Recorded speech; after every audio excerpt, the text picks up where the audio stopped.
Hi everybody, this is Matt. Today we're going to talk about know your heart's cardiopulmonary circulation.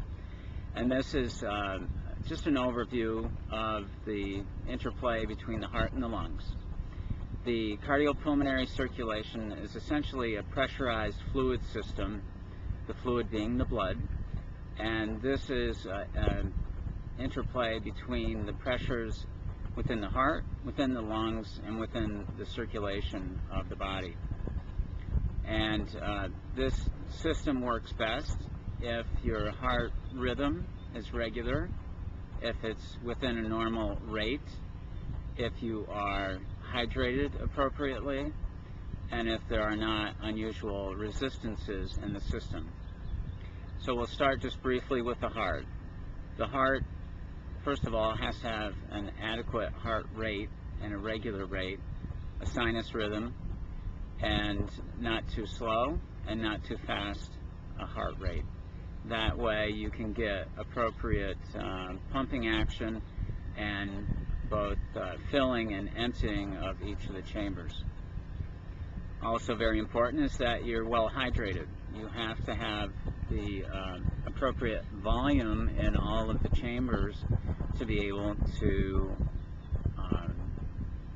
have a volume that creates pressure, and also that is going to be able to carry the oxygen out to all the cells of your body.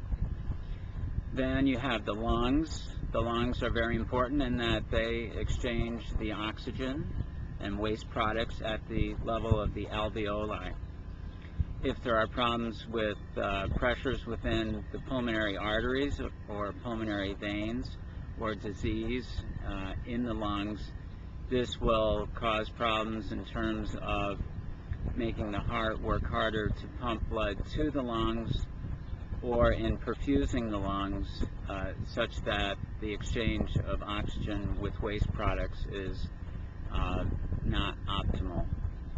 And then you have the peripheral vascular system, which is important because it can ideally be flexible and not create undue pressures on both the lungs and the heart in terms of like retrograde pressures for pumping the blood to the body. And if this is the case where there is a hypertension, that is inflexibility of the blood vessels, then both the heart and the lungs can be affected by that. And it's also important in regards to the return of blood to the heart that the vessels work well. There's small vessels in the veins that if they are not working well, you can get pooling in the periphery of the body, and that causes a change in the pressure dynamics of both the heart and the lungs. So anyways, that's kind of an overview. It's very important for the heart, the lungs, and the peripheral vascular system of the heart to be in good shape such that you can pump effectively blood to the lungs, that at the lungs and at the alveolar level of the lungs you can have an effective exchange of oxygen for waste products, and then in turn that the left side of the heart can receive the oxygenated blood back from the lungs and from the left ventricle pump it out to the body. So all your cells have an adequate supply of oxygen, and that waste products can be delivered back to the heart.